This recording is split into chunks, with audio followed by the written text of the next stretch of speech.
All right. All good? Yep. Welcome back, everybody, to the Tradewaiters podcast, the comic book club, where we read a different trade paperback every single day.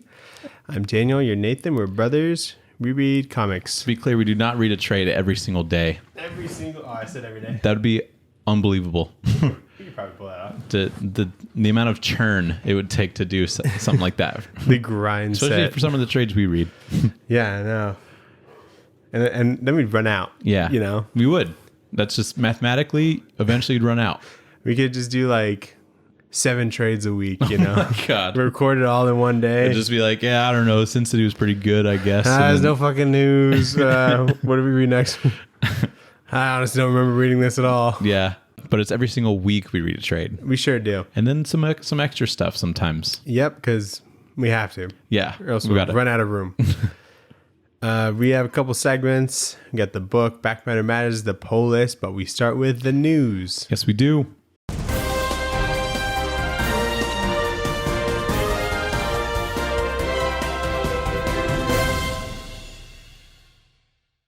Daniel, what's hot in the news this week? Nathan, the Amazon series of Witches is set to be animated. Oh, that's cool. Yeah. That seems like it would be for the better. Probably, because then you can Make do it very creepy. Whatever you want, a lot more creepier. Yeah. You know? Okay, cool. I fuck with that. Yeah. Because I feel like it'd be like too hard to really get a live action version of that, like just right, you know? Right. So, and then you can get like probably some more top tier actors as voice actors, you know? Exactly. So that sounds cool. That's at Amazon, right? Yeah. Okay. There's also another Amazon live action series, this time in the work, and it's Spider-Man Noir. And it's going to be set in the 1930s in New York City, and the main character is not going to be Peter Parker. So I don't understand how this happened. Sony? Yeah, but I guess they would sell that to Amazon to do like a series or something. Yeah, because they don't have like a streaming service. Yeah, I guess you're right. Not anymore. It's just interesting that they went with that. I guess that's a pretty good idea. I mean, I don't know. It could be good, I guess. You should just get Nicolas Cage. You just get Nicolas Cage. Yeah. Even if it's live action. Yeah. That would be interesting. I mean, I loved him in Spider-Verse. Yeah. He has like the best line. Also, apparently DC Comics, for the character Shazam or Captain Marvel, whatever you prefer, they're going to be renaming him to the Captain, which is the worst, I feel like. Why? Because they're dumb and stupid. I don't know. Shazam hardly makes sense. Shazam worked, I feel like. There's already a captain and no one thinks it's Shazam. Yeah, that's what I'm saying. It's so weird. Like, he does not... When I think of Captain Marvel, you know, what works for him is like the Marvel part. And they're like, well, obviously we can't do Marvel because there's Marvel. So then we'll do Shazam. And I'm like, okay, that works too. Because he says Shazam. Because he says it, and then he becomes Shazam. But now he's just the captain. And like, I just don't think of that part, you know? I hate this. I hate it as well.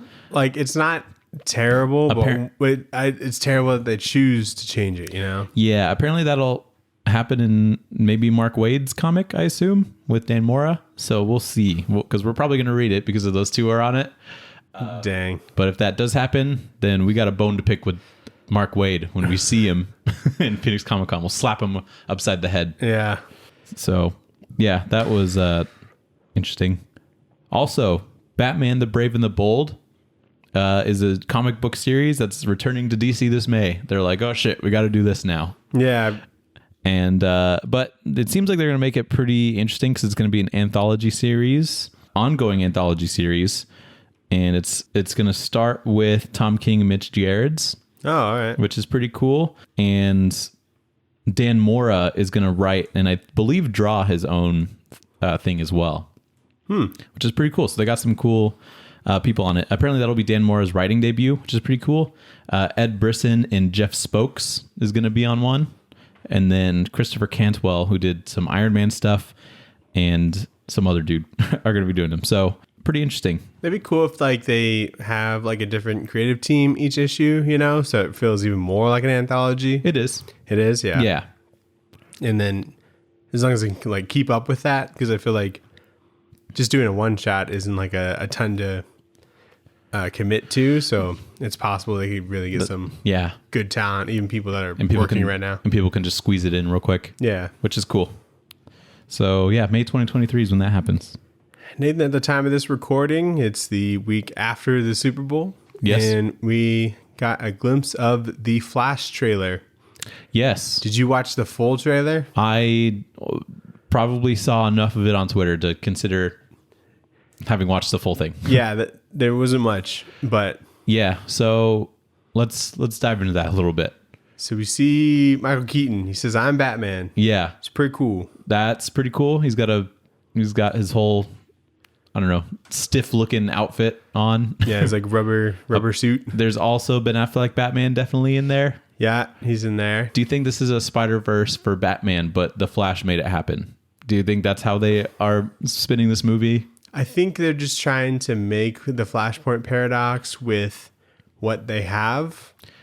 And so instead of it being like Thomas Wayne, it's just Michael Keaton, you know? Okay. So the reality that he goes to when he comes back. It's the Tim Burton universe. Tim Burton verse. Yeah. Okay. I took it as he goes back in time, he saves his mom, he goes to the present again, and then he's like, oh, I created a rift in the dimensions or something. Yeah. Because I could see how they could spin that to try and make that work. And then it's like, oh man, all these universes are in mine now. And I gotta fix that. What if he changes it to where like he changes the real world history to where they never recasted Batman and Tim Burton did the rest of the of the movies? He did like the Nolan stuff. He did the Nolan stuff too. He fought Two-Face and the Riddler and stuff. Wow. Which is also Jim Carrey. Those stayed the same. Oh, okay. That's good. And we get the Batman and Robin we deserve and the Batman Forever we deserve. And the Batman was also Michael Keaton, and the Riddler in that movie was also Jim Carrey. Oh, he comes back. I think Paul Dano could stay as that. It could be Jim Paul Dano could be like for Jim Cano's son or Jim Carrey's son or something. Oh, okay. Yeah. That'd be something. That would be something.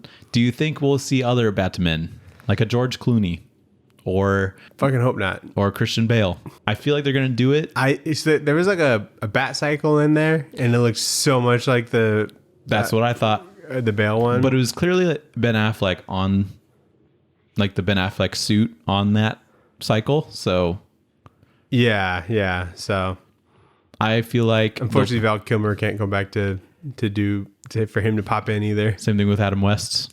Yeah. It would be kind of cool to see like an Adam West Batman for just like a quick little snippet and he's punching someone that says blam or whatever. Oh yeah. It's like some 80-year-old dude. But yeah, it seems like this movie is just an avenue to have multiple Batmen from different universes meet each other, and that's fine, I guess. I know this is kind of like the newer thing with what James Gunn was saying, but he said, that there's going to be just like a pretty established Elseworlds, and this seems like this being like the reset would be a good way to kind of explain that. Yeah. But that might not have been in the script, since it was already done, basically. It just like had the opportunity to explain that. Maybe there's gonna be a voiceover where someone's like, okay, yeah, he shut down those other universes, but he didn't want to kill the people there, so he just patched up his, and that's good. But then there's also these ones, and then it'll tease like the other Elseworld stuff. So I love the Supergirl that's in this. Yeah, she looks really good. She looks awesome. She'll probably be like my favorite part. And Zod is in it. Zod, yeah. Michael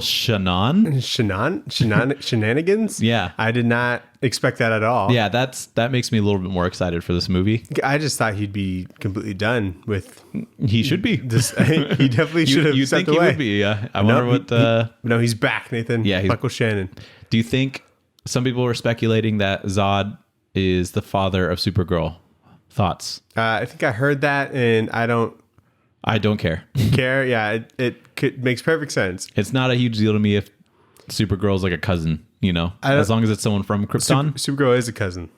Yeah, I know, but I'm saying that like if she was daughter of Zod, she would not be cousin. Yeah. Yeah, because I don't think she normally is the daughter of Zod. No, I don't know who it is, but well, they're dead. I'm pretty sure. Like, I don't think it's like a twist anymore just to be like magically related to somebody. No. To where you're like, wow, like the whole like Rey and like Emperor Palpatine thing. I'm like, this didn't even need to be in there. I was still pretty surprised with Star-Lord and Bug. What's her name? Mantis. Oh, yeah. I mean, that makes sense. Yeah, And it kind of it you does. kind of saw it come in. I didn't. I was like, oh, Really? Okay, yeah. But Like, Do you- like it makes sense, you know. And but I don't think it really like added anything to that, I guess. do you think they continue with with Ezra Miller as the Flash? No. I also don't think they will, and I think they've decided that. But I think if they come outright and be like Ezra's not the Flash anymore, then people won't want to see this movie. So I think It's already done. it's already done. I know, but if they're saying like Ezra Miller's not going to be the Flash, then people are going to be like, oh, well, I don't really care about this movie then. I know they haven't said anything like publicly about like what they're doing about that, but like They're they definitely not keeping him. definitely like should. And there's no all they got to do to retcon him as the Flash is not make any Flash stuff for Okay. a long time, which we can count on for like 3 years. I mean, at I this still point. like the Flash.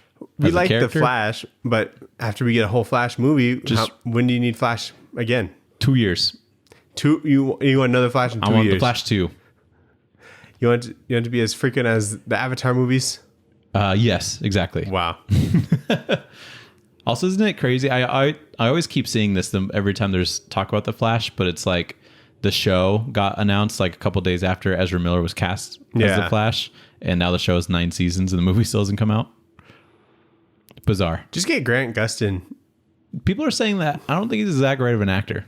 He's not, but maybe it was like he looks good. Maybe it was a writing thing or like a director thing. It could be, yeah. But I say just get someone else. Daniel, are you familiar with Sean Gordon Murphy? no, who that is. He's the guy that does Batman White Knight, No, he's not. as well as Punk Rock Jesus. If you've heard of that, I think that's Sounds cool. or Chrononauts with Mark Miller. Oh yeah, I know who he is. Okay, yeah. He's apparently self-licensed Zorro, and he's announced a project that he's doing himself where it's tentatively titled Zorro Man of the Dead, and it's going to tie into Dia de los Muertos. And I think he might be fighting zombies or something. So that's pretty cool. Sounds sick. Yeah. So I Hope the think trade's out by by Halloween. By Halloween, that'd be perfect for us. Zorro. So I thought that was interesting. Like, it's crazy that you would just self-license it, you know? That seems like that it'd be sounds expensive. Maybe it's not. Maybe it's not for 'Cause Zorro. Those movies are like old, Yeah. you know, and I don't think there's really been like buzz to do another one. Yeah. I want to license a property. I think I heard someone like throw out the fan casting of Pedro Pascal as like as Zorro, which would actually be like a solid Old man casting. Zorro. But he's just like Zorro and everything, or he's like in everything, you know, and just to add like Put him in more. another franchise I thing want on him him. more. he's giving me no complaints. He's not old. He's not that old. He's not as old as like He's like 47. he's not as old as like the last guy. That played Zorro? Yeah, and Antonio something Banderas? Banderas. Yeah. Yeah, but he played Zorro when he was young. Oh, yeah. You know? But how old is Zorro? You know, Like 23. it's like asking how old Superman is. Roughly like 40 Is he though? to me. Ideally.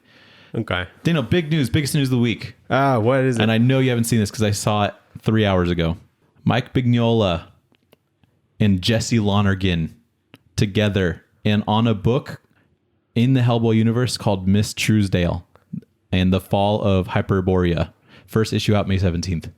Whoa, that's like the most random pairing that I just love. I know, right? I never thought in my mind that those two paths would cross because in my mind, people don't know about Jesse Lonergan Yeah. for some reason.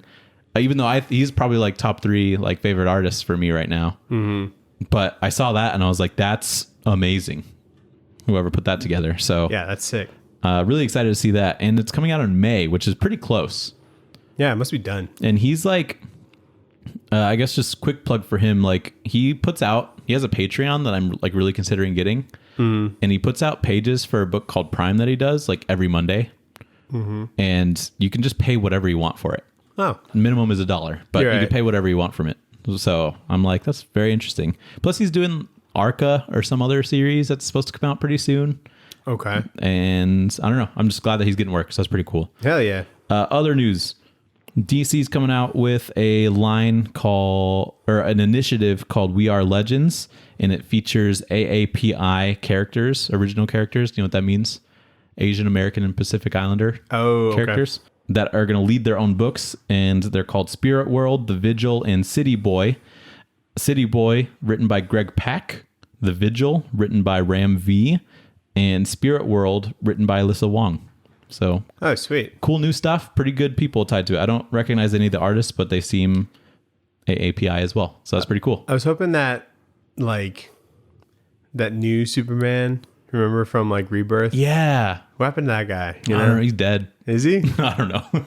Oh, dude. It features the artist Jinlin Yang. Oh, yeah. The guy who wrote... I think he's also currently writing Shang-Chi, right? Yeah.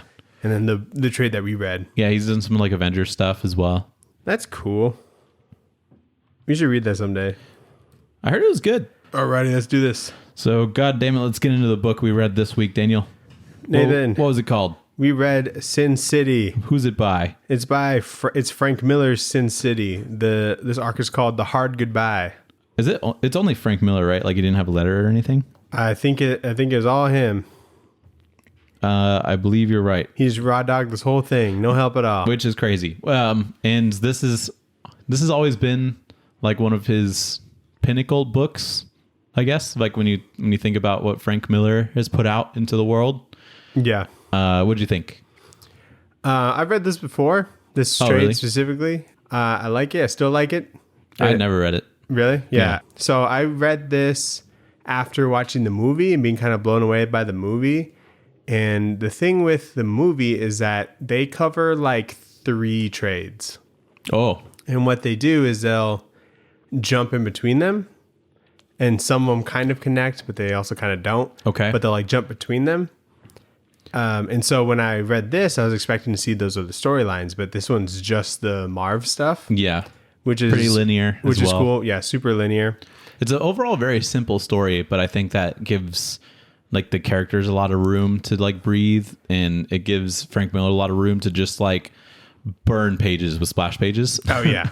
A lot of them just the same thing over and over kind of, which I think is awesome. Yeah. It's very bold, especially with some of them. So I liked it a lot. Yeah. Overall. This is something that like I was kind of thinking that you might not like, No, I liked it. I think there's some stuff in here that's a bit dated for sure. Yeah. But I mean, it's just of the time, which is not a bad thing. Or like the setting, The setting, yeah. Is there, in future trades, do they do like a color at all?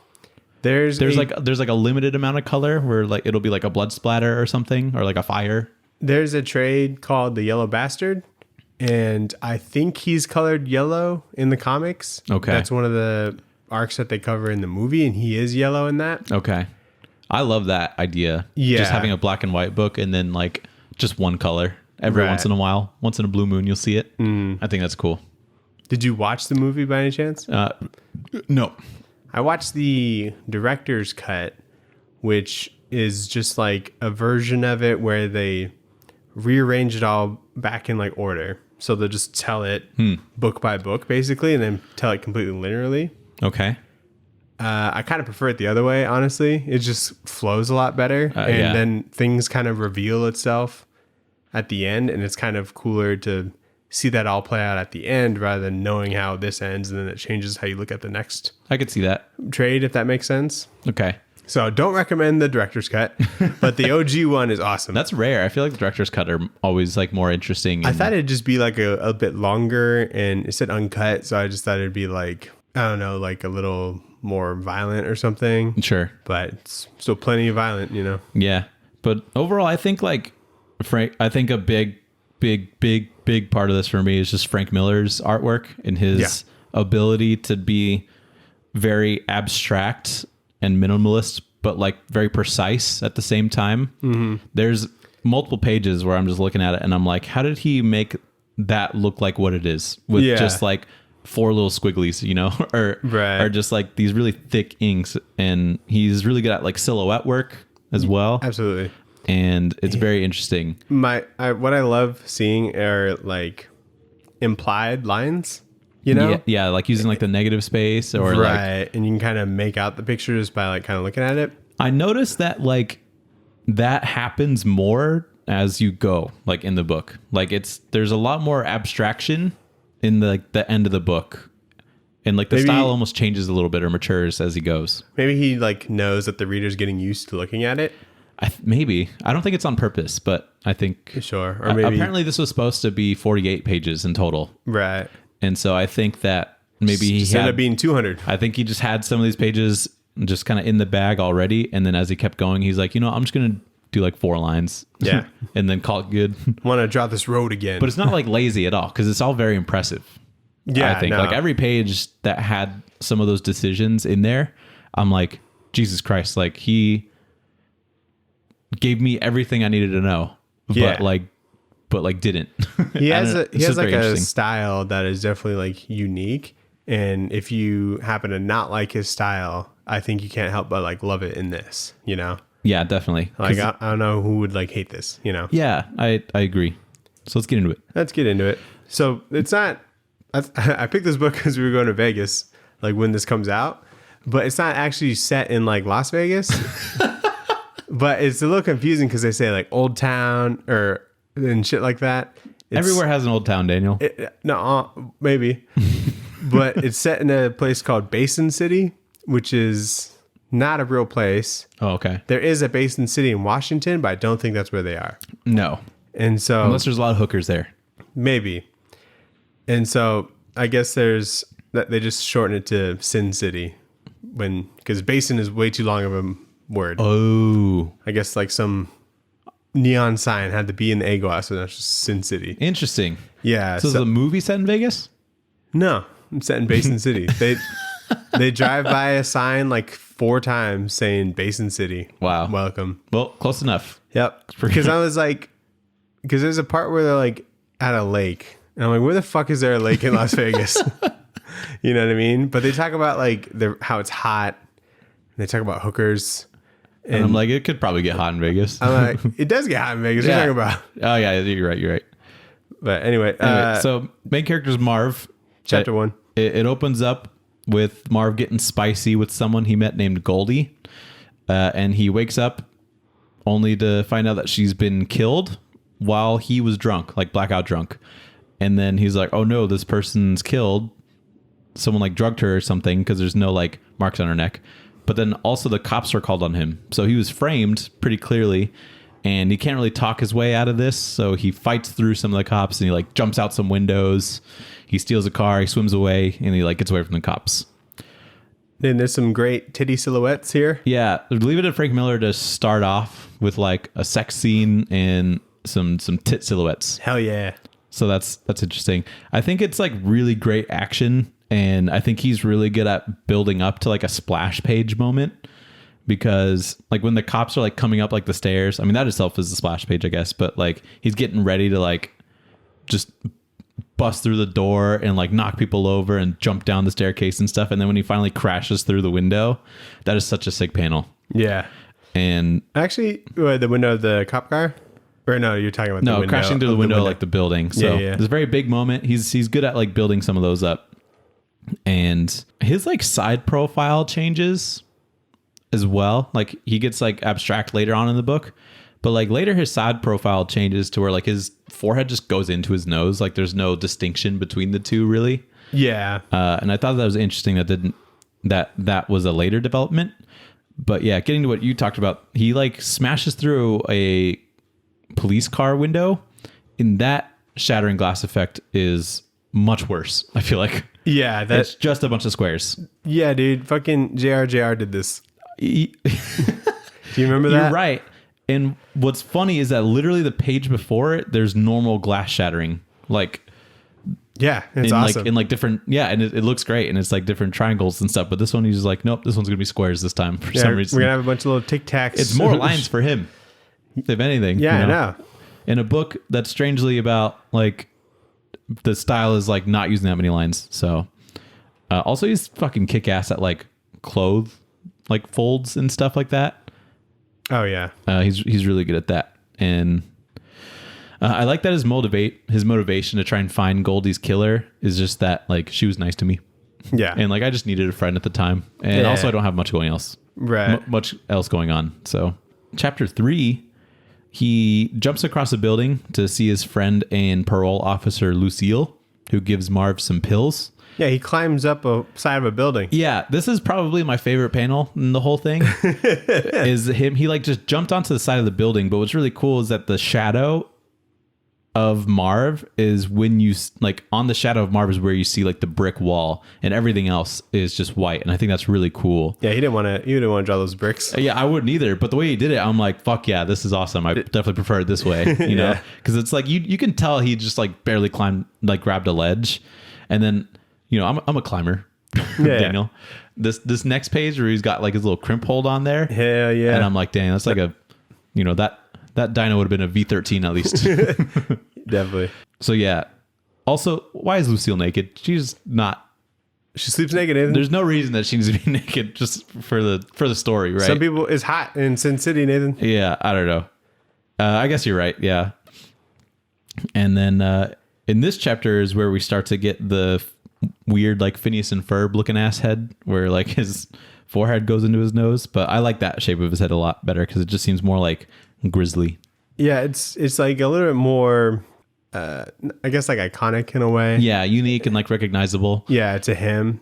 Mm-hmm. And what's funny about the movie is that they like do that. They like replicate his nose and they just put like a ton of prosthetics on him. Yeah. Really? Here, I'll pull up a picture. Yeah, you should, because I thought this is something that definitely would not translate. No, so Mickey Rourke plays him in the movie. Oh, it's not Bruce Willis? No, is he in the movie? Yes, he is. He plays a different guy named something. Kevin. No, not Kevin. Okay. But yeah, no, they replicate that. And you know Mickey Rourke from being Whiplash. Yep. So that's Marv. Okay, that doesn't look too bad. Yeah. And they try to make him look as big as possible or whatever. Mickey Rourke was fucking huge for this. Hey, that's like... But they do that like nose thing and they make him like grizzled. You know, respect. Just looking at the bridge of his nose, I'm like, damn, that's huge. But like just looking at his face as a whole, I'm like, yeah, that's a guy's face. Yeah, like the cheeks and the chin are all fake. Like they put legit like just a whole mask on him. Yeah. Like I looked up like a video on like the makeup. Really? Yeah, because Mickey Rourke does not look like anything like that. Oh, really? I see that and I'm like, yeah, that's Mickey Rourke. That's the Mickey Rourke I know and love. Yeah, no shot. That's funny. He goes to his mom's place and he picks up his gun, Gladys, which is nice. He names his gun. Great name for a gun. Yeah, it is a good name. And then his mom's like blind or something. And he's like, there's some people here for you. They weren't cops, but they're pretty nice. Yeah. And he's like, okay, well, people know like about me specifically. So there's something going on here. And then chapter 4, he wants to know more about this killer. So he goes to find some scummy people at a strip club that he goes to pretty often. And he baits, the killer into trying to like finish him off at the club. And he ends up getting 2 hitmen instead that he takes out. And he gets the name Telly Stern. Spending 3 straight pages of just doing this like abstract like stripper performance is very ballsy to me, but I think it's like it's cool. If you're making like your indie comic and you need some sort of flow after these like pretty dialogue dense pages, like your caption dense pages, it gives me a break. Yeah. It's like when a paragraph breaks and you're like, okay, I did something. All right, 2 more. But also I think it's good because it's supposed to, I think, resemble like a passing of time because it's supposed to take a little bit of time for those hitmen to get there. Yeah. So it makes sense that there's like a performance going on here. But because I think anybody else making like a crime comic would just have like 1 splash page at most, if that. So I just think it's really cool that he did that, and he did it really well. Because it sucks like that you feel like you have to be in this like box or whatever to make like a bunch of panels and make as much as you think needs to happen at one time. Yeah. And this had the luxury of being like however long. It seems. However long he wanted to be. Maybe he just gave himself a break that day. Just did a couple splash pages. Is this a break? That's a lot of ink. Dude, you just fucking take the paint bucket and then click. That's definitely what he was doing for this book. Absolutely. Yeah. Also, he gets brutal with these hitmen. And like, I don't know.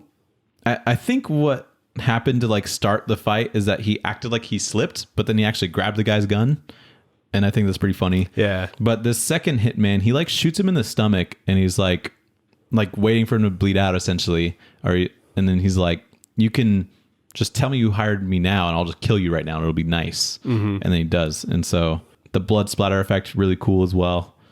So very interesting. Chapter 5, he works his way up like the criminal chain before he gets to the name Rourke from a priest during a confession that he's doing.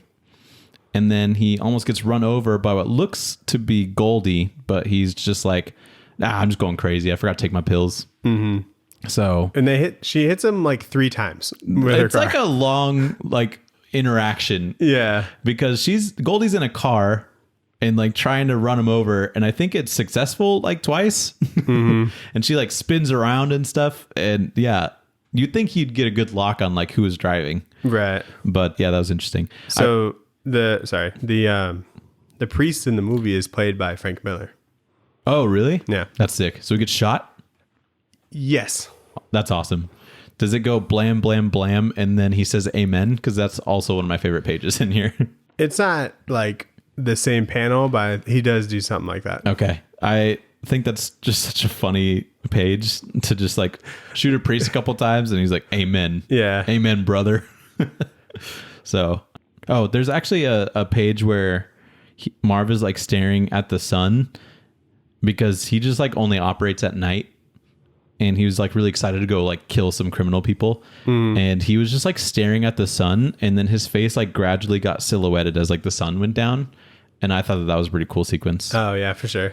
Because not only does it like feed into like his style, but it also just paints the picture that this guy's fucking insane. He's just like staring out the window until it's dark enough to like go and hurt people. Couldn't sleep. Yeah. He said he was so excited. It was like a child on Christmas morning. So chapter 6, Marv goes to a farm and finds some like human remains there. And then he's snuck up on by the killer, and he's like really good at fighting and being silent. And he like knocks Marv out. And I really like seeing the different fighting styles between the two people.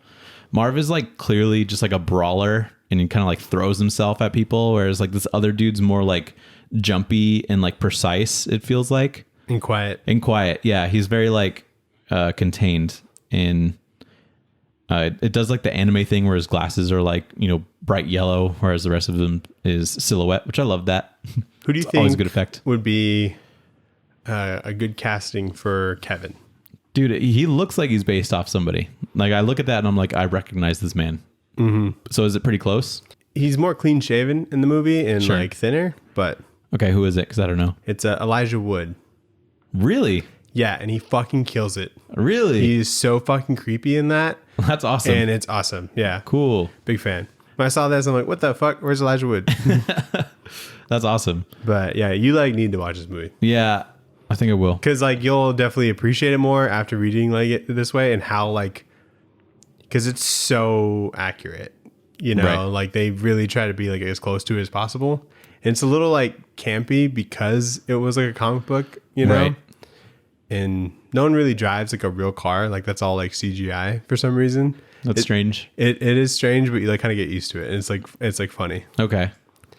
So Marv wakes up and he's locked in a room with Lucille, which is the parole officer. And she says that this guy eats the people, and he's already eaten Lucille's hand, which is fucked up, and like ate it in front of her. And then while locked in that room, Marv finds out that his name is Kevin and he's actually working for somebody else. So he's got to figure out who that is. It's crazy that he brings up Lucille's like sexual orientation again in this scene after she like had just lost her hand. Yeah. And he's like, oh man, it's such a crime that God made her a lesbian. She's got such a good body or whatever. She could have any man she wants. I know. And I'm like, just the perfect body, best curves. So the thing that they changed in the movie is that they only bring it up once, like the one time when they. That's probably good because it's a little weird to see a woman clearly going through trauma and then like still sexualizing her. Yeah. So yeah, I just thought that part was like, come on, like he can have other internal dialogue. Right. So chapter 7. Marv is like throwing himself at the locked door, and he manages to break it down. And the ways that like Frank Miller is drawing this is kind of hilarious because like he it's clearly like unique, and it's Frank Miller's like grizzled style for sure, but it's like out of context, this page would be insane where he's throwing himself at this door kind of like upside down. Like he's not just like shoulder bashing, he's like throwing his whole body at it. Yeah. And I'm like, what the fuck? And it ends up working, so I guess it's fine, but like what is this? Why are you doing like a little twist maneuver head on into the wall? It's unreal. But he manages to break it down. They leave and they grab their stuff before like a police helicopter flies down. And Lucille like stops Marv from doing any killing, and she tries to like work with the cops, but they're not cops probably, and they shoot Lucille, killing her. And then Marv fights them, and he like chases down like this last guy. Mm-hmm. And this is a great action sequence. I think Frank Miller is really good at just drawing like a dog pile of like a fight because like everybody's all here. He like kicks one guy into another guy and also knocks down some other dude in the process, and so. He's really good at creating that sort of chaos in like a fight. Yeah. Also, why does this guy? I mean, do you ever see this guy with like face markings in the movie? Yeah. Because he seems more important than he is in like this book. Yeah, no, same relevance. Wait, what? Same relevance in the movie. Like he shows up and then he dies in the scene too. So really? Okay, because we don't ever see him die like in this book. He just gets chased off. So I was wondering, like, does he come back? No. Okay. Like this is the only time you see him, I'm pretty sure. I wonder why he had these face markings then, because they're also just wild face markings. It's just like face tattoos. Yeah. Know? Okay. Anyway, chapter 8. It's raining like a lot. Mm-hmm. Like a lot. It's hard to tell what anything is really because of how much rain is put into this. But like you're able to get like silhouettes of things based off like the splashes of the water, which is really cool. So fucking sick. Like, like this.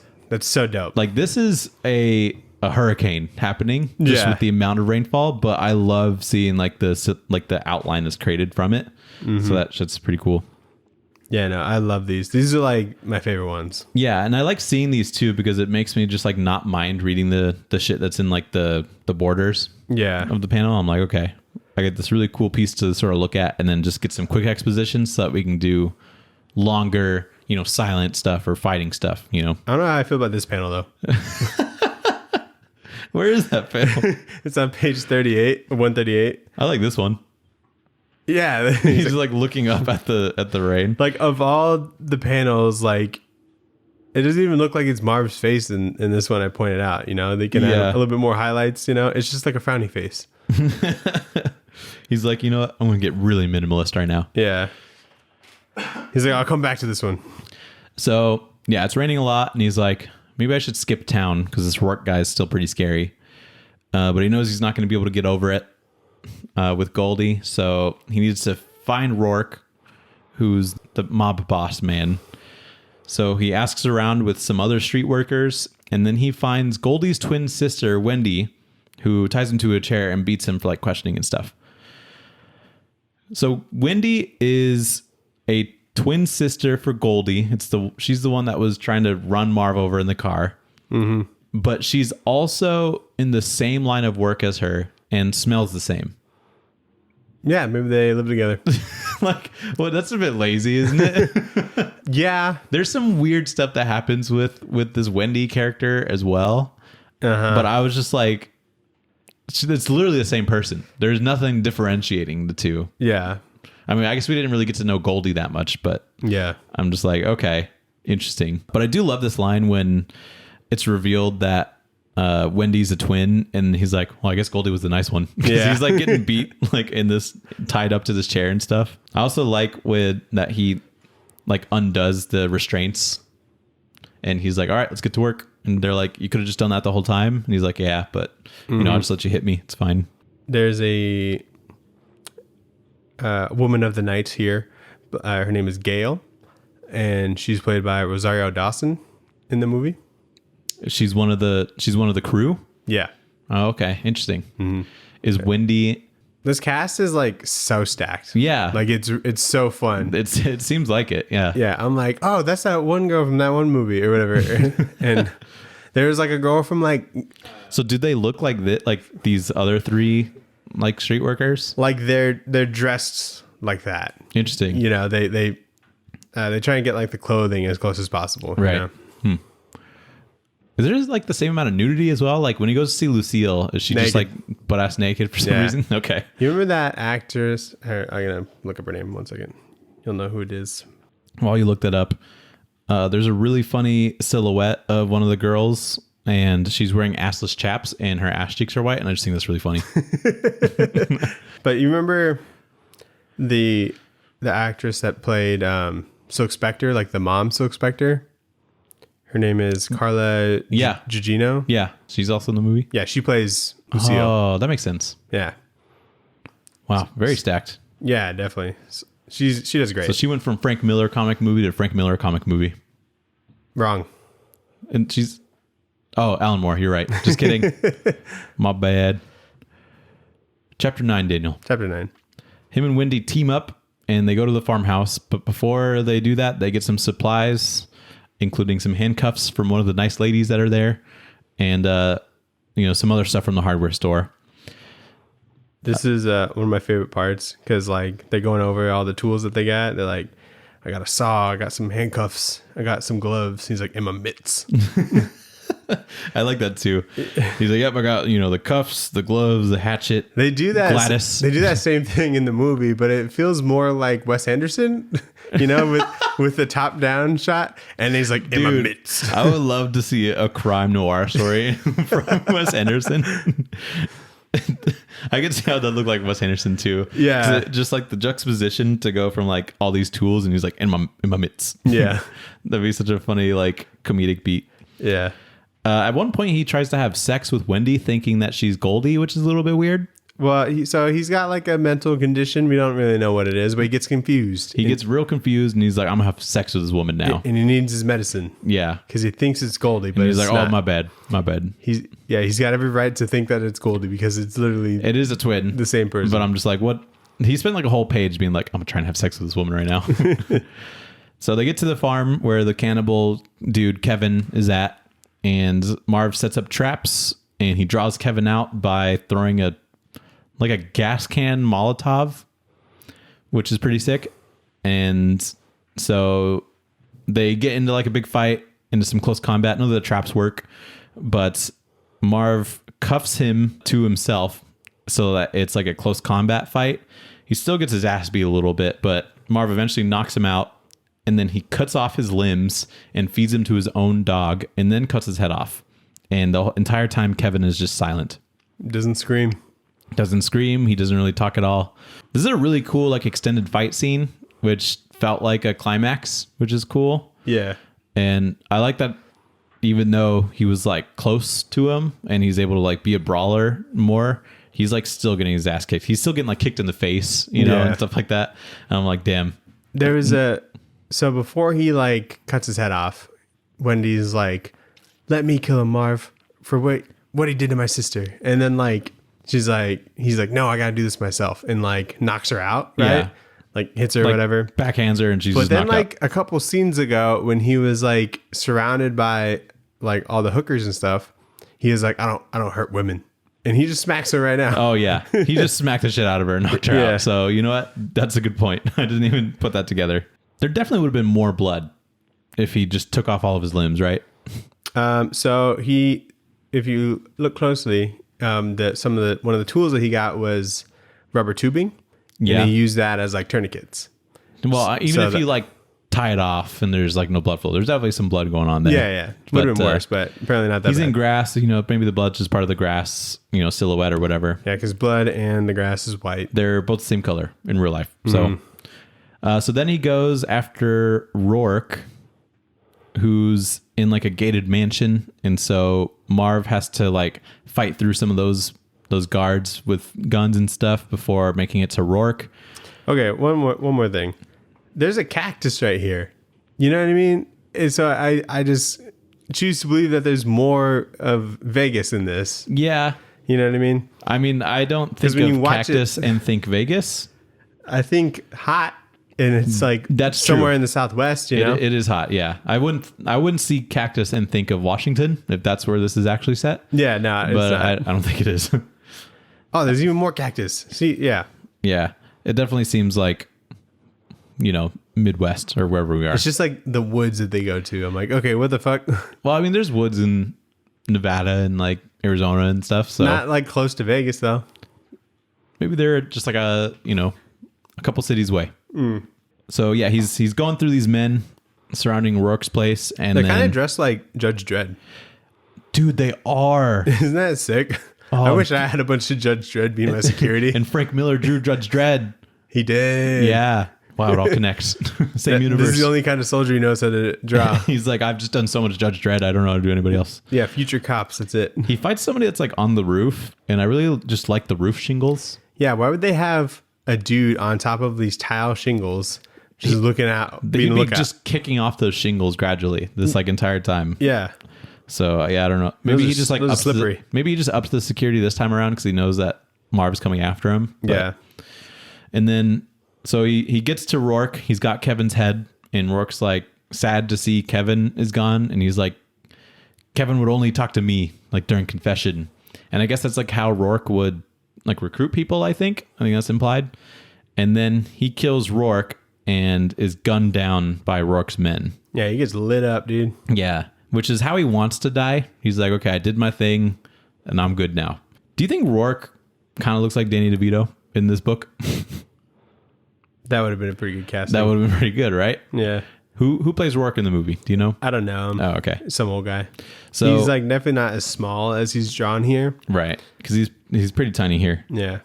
So he survived all the shots, and he was in medical care for a while, and then he was brought to court, and he was given the death sentence because he was blamed for all of the Kevin killings.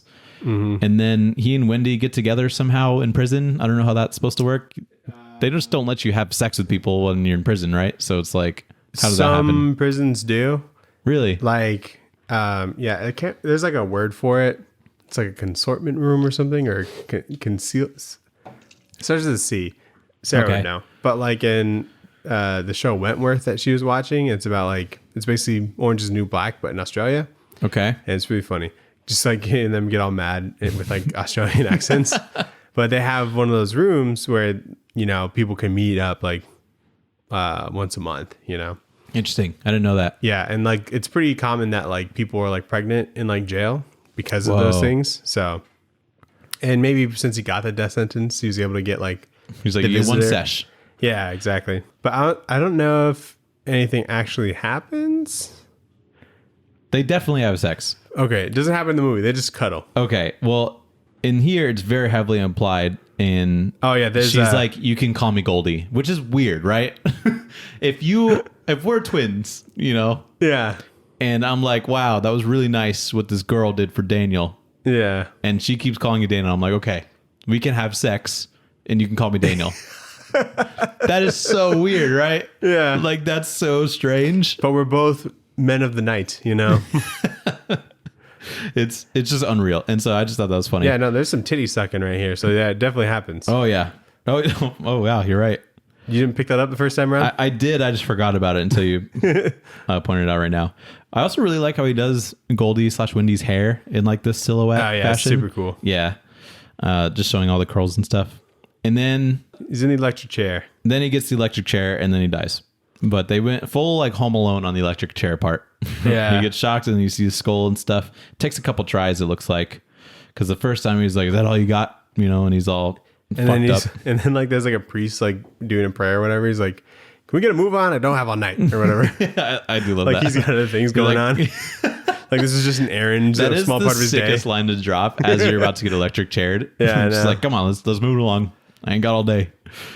And yeah, he dies, and he even looks pretty fucking terrifying. So, do you have to shave your head before you get the electric chair? Is that a thing? I guess so. Because if they do that to him, and he looks even more frightening. I think it's just better for like the current, to not have to go through hair. Just like Maybe it doesn't smell as bad. You ever like burn hair? Oh, true. So yeah, that's Sin City. Did you ever read the second trade? No. Is it just like a different person? Yeah.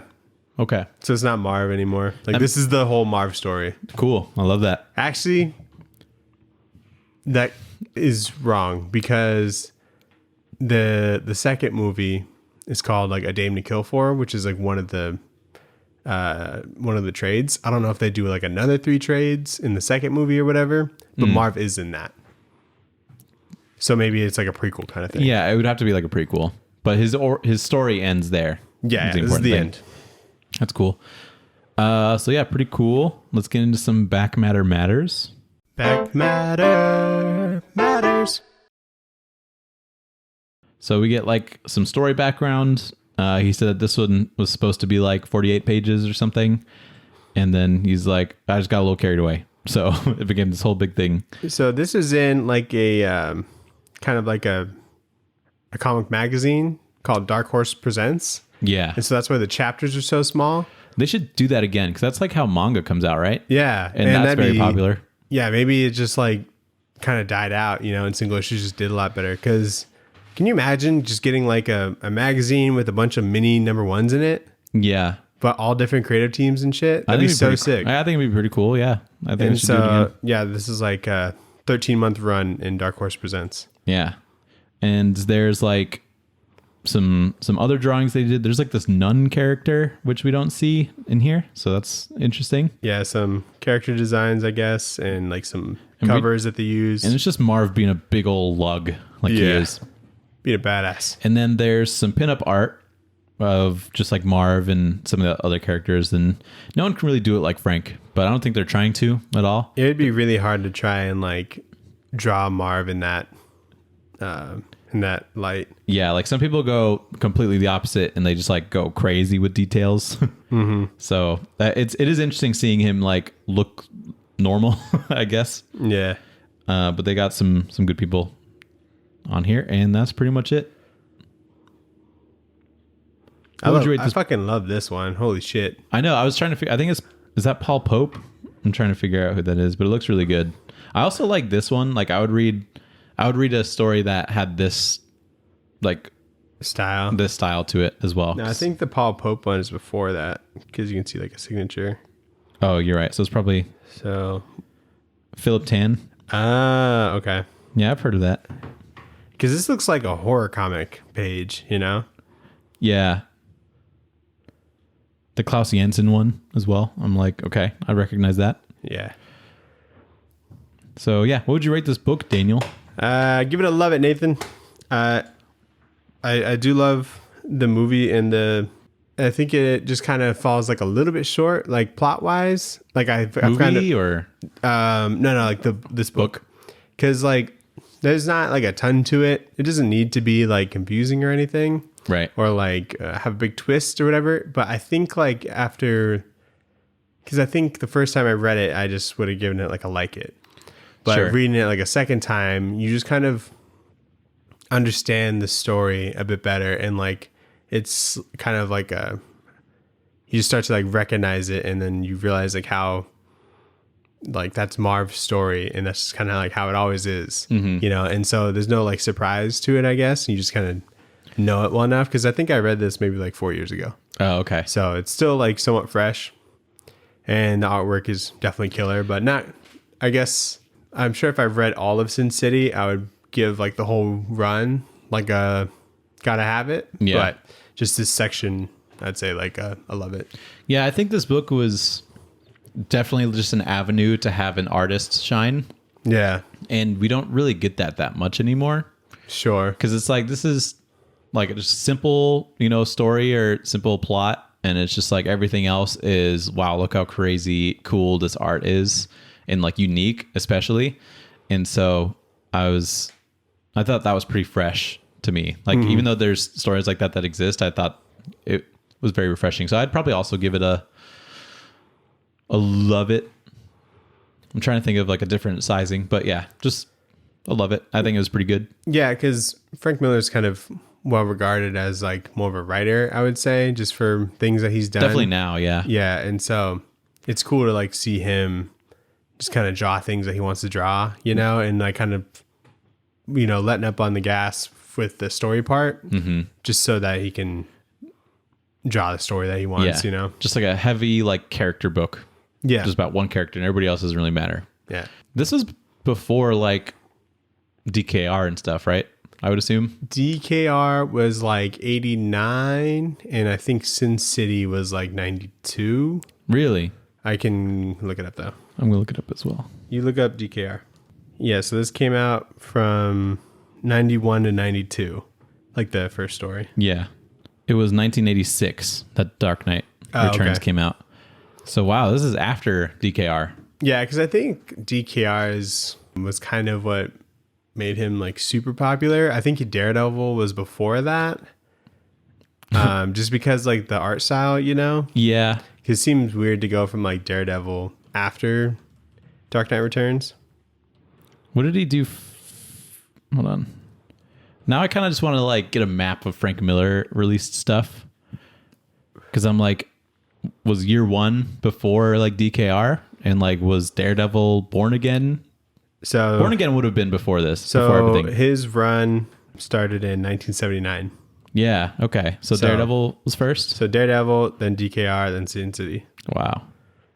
Wait, what year did you say? 1986. Oh, Klaus Janson was on his run. Yeah. Isn't that a dude going to Comic-Con? Yeah. Holy shit, that's crazy. Wait, he's on Daredevil? Yeah. Wasn't it Mazzucchelli?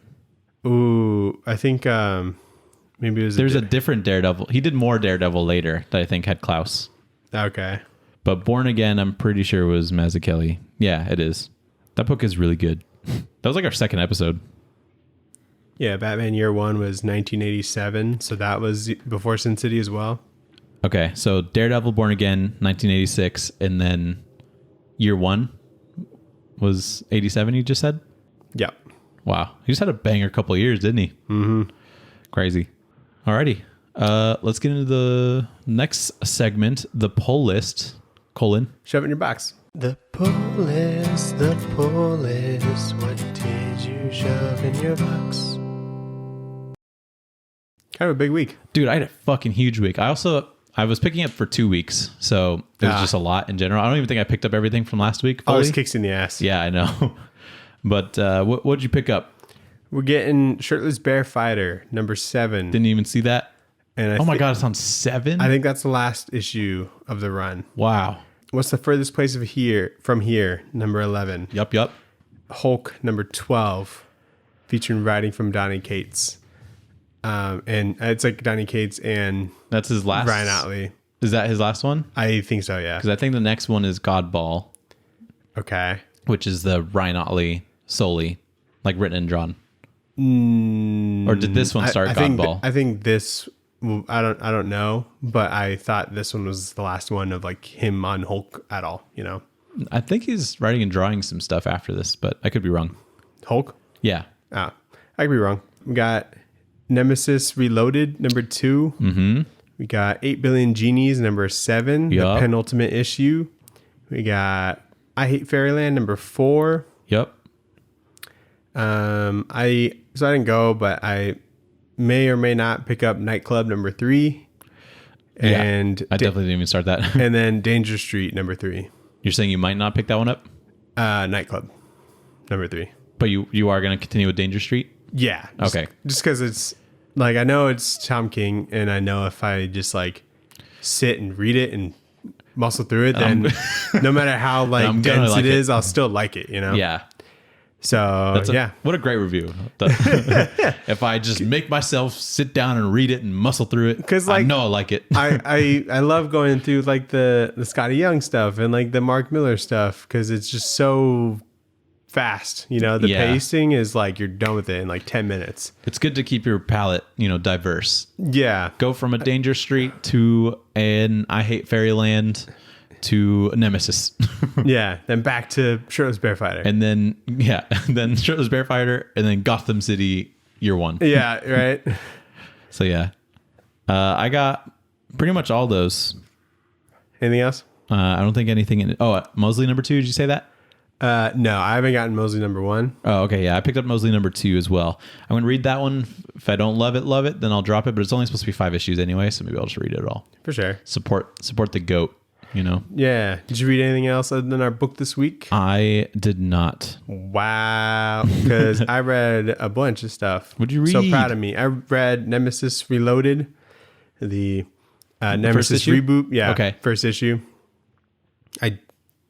Because the second one came So out like, today. what is it? You've read the first one. I'm just hopping on this one just because I like Jorge Menez. But like, It's the world's greatest supervillain, Nathan, and he's up to something. is it a reboot? Yeah, it's like pretty blatantly a reboot. Okay.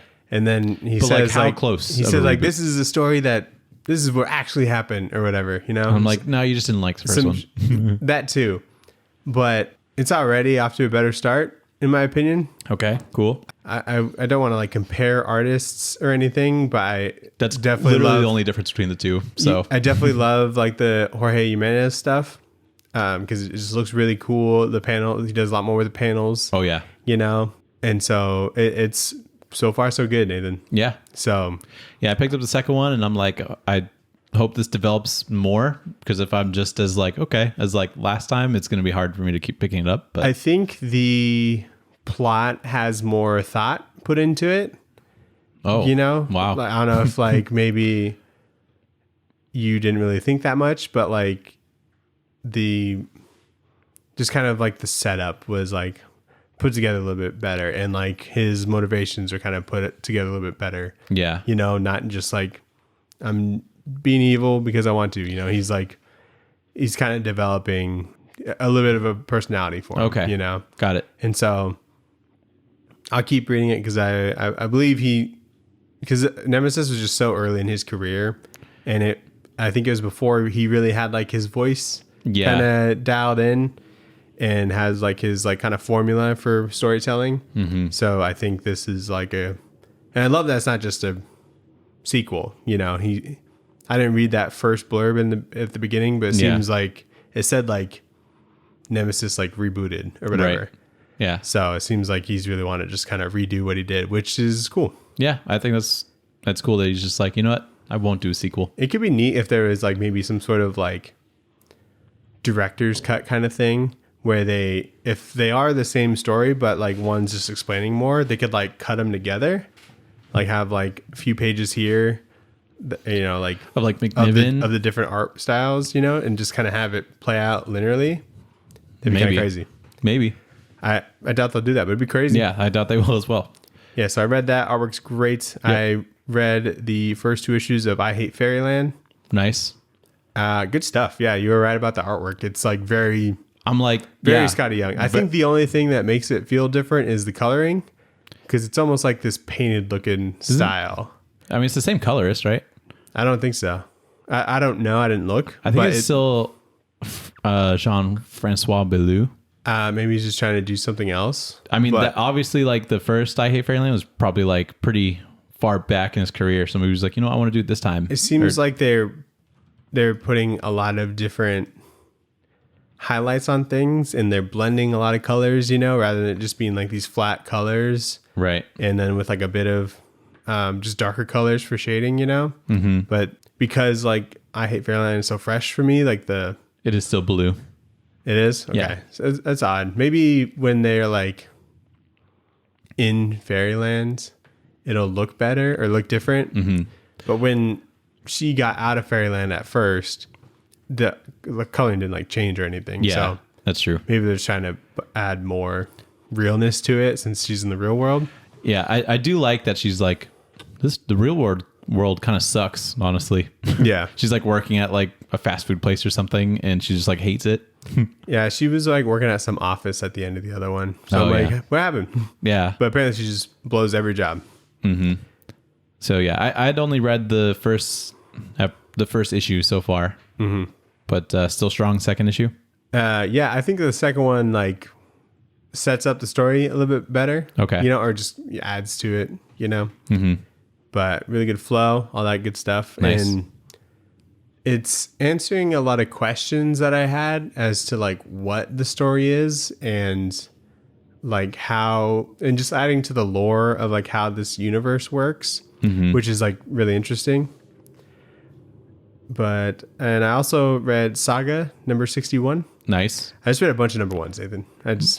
I mean, Saga's kind of like it's like a number one of this arc. that's the furthest from number one as you can get for what you're currently reading, probably. But Yeah, but really, really good first issue. Like I'm so like excited for this arc because I know they'll probably just do the one arc and then wait until next year or something. I need to catch up on Because Saga. the last arc, I was just like, yeah, this is great kind of thing. But like, I was like, I felt like there wasn't that much to it, I guess. But this one, but you needed that one to get to this one. Yeah. Also, if you're just like in 10 years when you're binging Saga, like the trade that is like 56 through 60, right?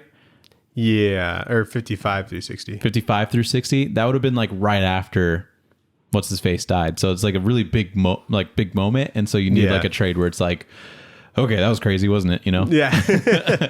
Yeah, so I believe he has like a full outline on how like everything else is going to go, and so it's got to work like as a whole, not necessarily like just like the issue to issue. But this one, like the things that they're like talking about that they're like setting it up for, I'm like, oh fuck. You know what I mean? All right, nice. Yeah. So good stuff. Need to catch up. It's great. I am gonna make it my goal to catch up this week. Yeah, you could do it. Yeah, I mean, You can do it in like an hour probably. Yeah, it's always been easy to like sort of run through. But And then I read the Nightclub #1 by Mark Miller. great. We love vampires. I obviously. wasn't really surprised by anything. Okay. You know, I think maybe because I just like know the synopsis enough. I mean, I guess there were some things I just like didn't know going in, but yeah, it seems pretty straightforward so far. Yeah. So I think there's like kind of some things you can guess are going to happen moving forward. But you know, I mean, it's $2 to get the next issue. That's fair. So I feel like it could work. So it's got a good flow. Great artwork. It reminds me a lot of Who's it by? Marco Cicchetto. I don't know. Fucking Marco Cicchetto's a big compliment. So Juanan Ramirez. Oh yeah. Yeah. Yep. Juanan. Yeah, you can like look at it. Just like how he uses the blacks. And I was reading like the Chip Daredevil like last week. So a lot of the colors just kind of are similar to me. Yeah. It feels like, I don't know if like the proportions are necessarily exactly the same, but I think just kind of the style overall is pretty similar. Yeah, I think some of the action stuff feels pretty similar. Right. Marco, I think, does different like details in the faces, but I could definitely see where you get like Marco. I mean? Yeah. Yeah. I'm no artist expert like you, Nathan, but that's just what I feel. Nice. You know what? Now I'm a little bit closer. Wait. Yeah. Very cool. Because there's a long time before it goes from like right there to where I just read it to over here, where actually in the boxes. There's a lot of places where comics live in this room. Yeah. Where do you store your comics? Just these short boxes? In these short boxes, yeah. Okay. But there's also some on the side of the short boxes, and then there's that cubby as like the just read. Absolute chaos in here. And then there's the need to read over there. Thank God all my trades over there.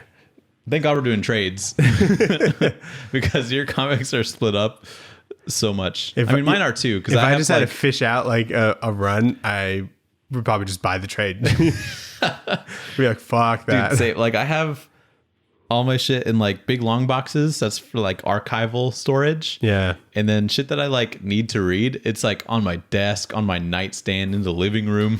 Yeah. And then there's like the stuff that I have read, but I need to put away. It's like in a short box, on top of the short box, other places. I thought about just like taking a short box full of need to read downstairs. Cause like I just do all my reading downstairs, you know? Yeah.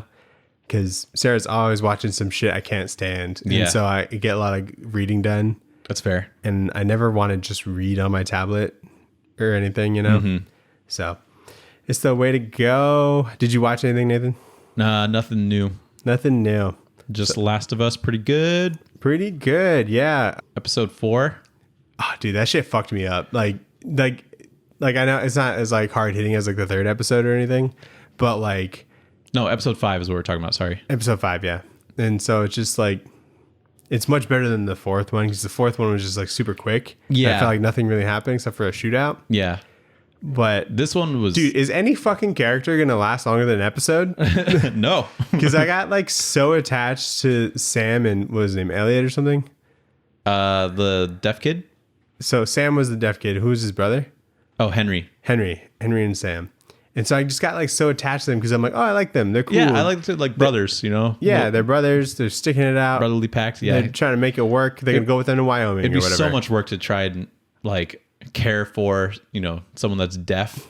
Yeah. Like in this world, because of just like you have to like explain what's going on when there's like a shootout happening. Yeah. And like how do you explain that? Or like from like Sam's perspective, if there's like a shootout that's like happening to them, or there's like zombies running at him or whatever, you're just like getting grabbed and you're running. Well, he's not deaf, is he? Because like he He's- said in something like he's like, I can't hear anything, like as if he was like looking to hear something. Well, no, I think he is deaf because when they were in that like big office building thing, he was asking like, what are they saying? Okay. So Maybe maybe that he's like scene was extremely like hard of hearing, Yeah. because that's also a thing. But they did like proper sign language as well, That's good. which is I guess it could have gotten like fucked up in the time that he was born. it could have, which I was kind of like expecting. Like I was expecting some like home signs pretty much, but like Yeah. what I mean is that they Make up their own shit. the orientation of like the words was correct. Uh-huh. And like how they said it, well, he wasn't just like saying it in English but in sign. It was like how in Spanish they like have a different orientation for the words, as in Right. it's like different from English. They have that for sign language as well. Okay. Like yeah, you typically end in like pronouns and stuff. Yeah, because like ASL is like kind of in the order that like English is, would you say? Or No, I would say it's different from English. okay, but like the orders of sentences is the same as like any other language. Like Spanish is very different to English. Yep. Okay. And then like each country or so has kind of like their own I don't sign know. language. Yeah, like there's Japanese sign language. Yeah. Like sign language is not universal.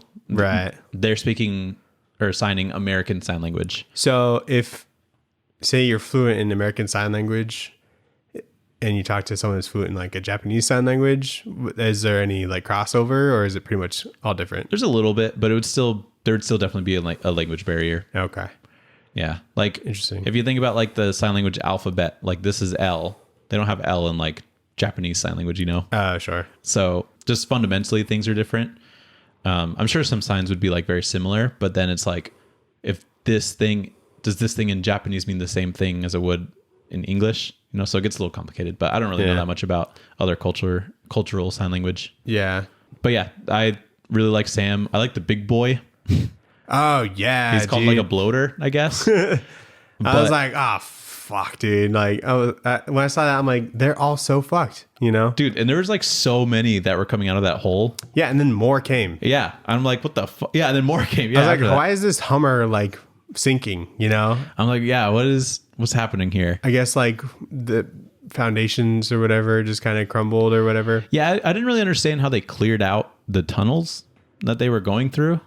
Because the idea was like no one goes down there because there's a bunch of zombies or whatever down there. Maybe you can like lead him out or something. Yeah, but then Henry was like, yeah, we cleared him out. And for some reason, I'm the only one that knows about this. Yeah. And I was like, and so I'm sounds how did unlikely. but they're still underground as well. So I don't know. I really liked that dude with like the beard. Yeah, he was sick. I'm like, he's just- he looks like he's out of a video game. I know, yeah. He just like he feels like very loyal and stuff. And the fact that he got his like head ripped off, I'm like, what the fuck? I like how they had him and then that one lady for like 2 episodes and then just all get fucking slaughtered. Yeah, That's like how realistic this show is like, so you can try and build these characters, but it's very possible that they just like get slaughtered. But they do a lot with like those 2 episodes. Like Yeah. I know all about Kathy or whatever her name was. Yeah. Apparently And- you don't. I don't know her name. I'm not very good with names, but I know that like she has got like a brother, and they're not Fedra or Fireflies or something else, and she's like trying to keep. I don't know. She's crazy. Dude, fucking Joel had like the most killer aim that episode. Oh, yeah. Like protecting Ellie. Way better than that old. Like there dude. was shit like right next to her head that he was just hitting. I know. I was are you like, that was fucking kidding way me? too close. That almost killed her. Yeah. And it was so sad when Sam like got bit, and she's like, "Oh, this will work," and she like cuts her hand or whatever and tries to put it in. I'm like, I don't think that's how a blood transfusion works. I was like, I think your blood will get into, or I think his blood will get into your blood. That's bad. You know what I mean? That's Yeah. what I was thinking of. But I was like, I don't think this will work. But in my head, I remember that chart from episode 1, and it's like, if you get bit in the leg, it's like 24 to 48 hours. So I'm like, okay, he's good until tomorrow, but he's not. I guess it's different from kids because they're smaller or something. Yeah, it takes less time to get to the brain. But that performance from Henry was so strong. Absolutely. Like, he was so just flustered by it. He was about to shoot Joel because he didn't want to shoot the kid, and then he's like, well, fuck, you know. I was like, so much to like think about. I was thinking in my head, I'm like, you have so much to live for, but he really didn't, you know, because that was his only thing, you know. And then it was like as surprising as it was because it happened so fast. Yeah, you know. So I'm like, and I like Sam. I get it, but that sucks. I like Sam as well because he likes comic books. Dude, they were talking about comics that they found in that little bunker or whatever, and they're like, oh, I have 1, 5, 6, and 8. I'm like, what the fuck? Like, what? Where? And then she had the same series. Yeah, and then around different ones. Same, and I'm like, what are the odds? You just read number 1 and if then I tried fucking to find skip someone, to 5. If I had fuck that. If I had to find someone in a comic book that was reading the same stuff as me, I wouldn't get that lucky. Yeah, absolutely not. So the fact that their paths ended up crossing, but I was like, cool, some comic books. Yeah, Endure and Survive or whatever. So yeah, I like that show a lot. And did you watch anything else? Yeah, so like I said, I watched Sin City. A thing that I wanted to bring up to you is that Nick Offerman is in that.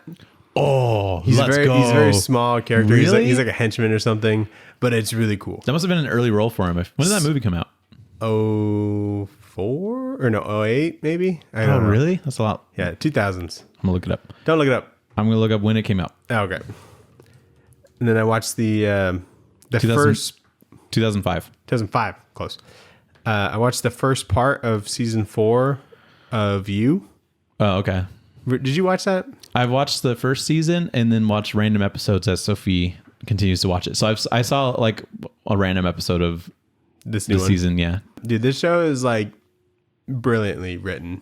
You think so? I think it's written so well. Why? Because like it's like a bloomin' onion, right? So the main plot's in the middle, sure. You know, and then there's all these like little plot holes and questions that pop up, and then they just all reach around and come back together. Is that how an onion grows? No, but like a bloomin' onion looks like that. But if it kept growing, it'd grow back into the center, and so it just brings things back around to where like any questions you had, they get answered, you know, and like a way that doesn't seem natural? Forced. Yeah, it feels natural. And so it's an onion series. It's an onion series. New term from Daniel. So many layers. But and this one is like probably the most different season from the rest of them, you know, because normally he's like obsessed with somebody, you know, and then that's like how it all plays out. But this one is like pretty far from that. He still seems to be kind of obsessed with the person across his neighbor or whatever that he's peeping in on. No, not like how he usually has been. Like, I guess that is just something he kind of does. Is just kind of he just tries to figure people out, I guess. Yeah, but he's not like trying to stalk her and date her and stuff, right? Yeah, no. Okay. And gotcha. so, it's just kind of the character's like growing a little bit because he's like putting restraints on certain things, on like his normal like capabilities and shit. Yeah. And so, and while it's also like a very different season, it still does like all the same things that I love about it, you know? Mm-hmm. So I get if you don't like it, but I think everyone who likes it as much as me, I think everyone who likes it likes it as much as me. You know what I mean? So you like it like a lot. It's not like my favorite show on Netflix, but like it's a very good show. Oh, I thought for some reason you didn't like it as well. I think, or maybe at the start you didn't like it that much. So it's very stressful. Yeah. And I don't like being as stressed as that show makes me. That is a strength of it, is that he's always in situations where I'm like, just fucking get that. So I like it after I watch it. You know what I mean? But like, you know how you just, you know, the espresso that you talk about? It's like that. Like rewatching Breaking Bad, I realize I like don't like that show that much because I get too fucking stressed because everything is way too close and way too sketchy. You know what I mean? And this dude's like about to get caught at like any second. I'm like, get the fuck out the house. You know what I mean? And so like shit like that, I'm like, he's gonna get caught. And that's just like a anxiety that's built up in me when I watch it. Because you don't want him to get caught. Yeah, I don't want him to get caught. And so, yeah, that's just how I feel. I watched this movie called You People. It's got Jonah Hill in it and Lauren London. Just came out, right? Yeah, Netflix, featuring Eddie Murphy as like Lauren London's dad. Oh. Yeah, Eddie Murphy. Yeah. And it's funny because Jonah Hill's a podcaster. Love that. And like immediate points for anybody that's just podcaster, obviously. He's like proposed to this black girl, and obviously their cultures are very different and their families are very different, and like how trying to make the wedding happen is like how stressful that is. Yeah. And there's a bit where he quits his job on like as like a stockbroker to be a podcaster full time. And then Eddie Murphy's character is like, so you give up this job and you think you can support my daughter from podcasting. And he's like, I know how crazy it sounds. He's like, oh, so you know how crazy it sounds. And he's like, I'm telling you, I'm going to give it my all. He's like, you're going to give it my all or whatever. And so just making fun of him, I'm like, this kind of hurts. But it's funny. It's like kind of, I don't know. It falls short in some areas, but it like fucking nails like how uncomfortable every situation is with just like these, like a family dinner or something like that. Or like hanging out with the in-laws, but with like this huge like cultural barrier, basically. Yeah, cultural difference and stuff. Everything that you're not supposed to say is said. And it's so funny. Like I want to like cringe and then like roll off the couch because of like how insane some of these scenes were. There's a lot of comedy to be found there, I think, though. Yeah, they like nailed that. That's good. And so, yeah, pretty good. It was kind of long. It was like 2 hours. Was he like being like accidentally racist, or is he trying to be like culturally appropriate or so he's trying correct and he just messes that up? Or no, he doesn't. He never. He's kind of like perfectly in the middle of like how you want everybody to be, you know? But it's like how his parents react. Yeah. You know, and so it's just him. You're like feeling everything like through him. Like he's that like accessible character. Right. But then everyone else is just saying like the wrong thing. And so he's like just trying to keep the peace in a way, but it's like impossible. That's funny. But yeah, pretty good. What are we gonna read next week? So what should we read next week, Nathan?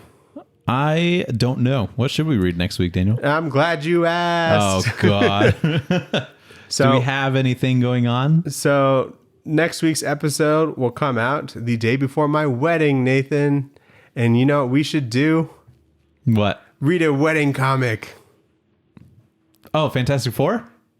That's one. Or Spider-Man? That's another. What else is there? There's also a Superman one. No, pass. So the Spider-Man one's like 300 pages. The Superman one's like 220. But which I bet you didn't know, Nathan. Batman wedding. Is that there's a Deadpool wedding. And that's like about 130 pages. Who's he marrying? Death? It's like a mystery.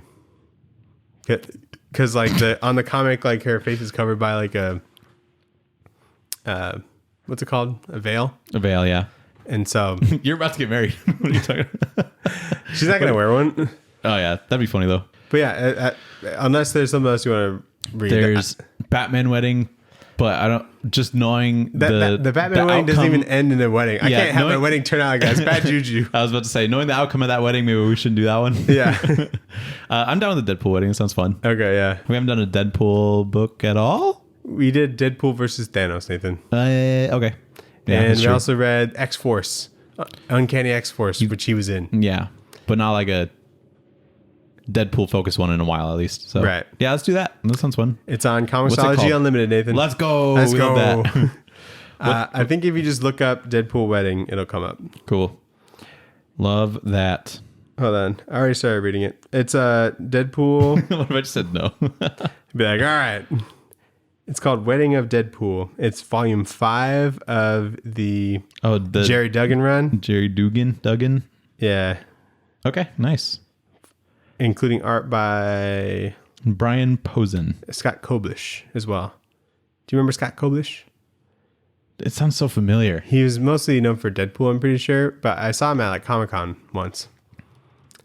He had a booth in his shirt. He had a shirt that said Scott Koblish on it, like just so that people knew it was him. That's sick. Because I was like, I wonder which one of those people over there is Scott Koblish, but he had the shirt. He's got a book called The Many Deaths of Scott Koblish. Good book. Dude, this guy is all about himself. I guess so. All right, no, 150 pages, my bad. But still shorter than the rest. That's fair, yeah. He's part of Seven Sons. Who? Scott Koblish. It's an Image series. Oh, okay. The Secret History of the War on Weed one shot he was part of. Anyway, yeah, let's do that. That sounds fun. Yeah, after that, I swear to God, we'll do whatever you want. All right, cool. I got I some feel like ideas. I've been picking a lot. I know, but I'll get some ideas for us. So next one, the one after that would be like a DC book or something. All right, sounds good. Thanks But if I have a good idea, I'm going to bring it up. All right, I expect you to. And that is the show. Thank you, everybody, for listening, watching. We got links in the Linktree in the bio. You can like, follow, subscribe, whatever. Go to YouTube. Check it out. Go to YouTube. Check it out. You can email us at tradewaiterspod@gmail.com. Tell us what to read. Tell us your favorite wedding comic. Tell us what... I don't think I've read any wedding comic other than the Batman one, which is not really a wedding comic. Right. So... And that's it. Good. Yeah. Thanks a lot. Peace. Goodbye.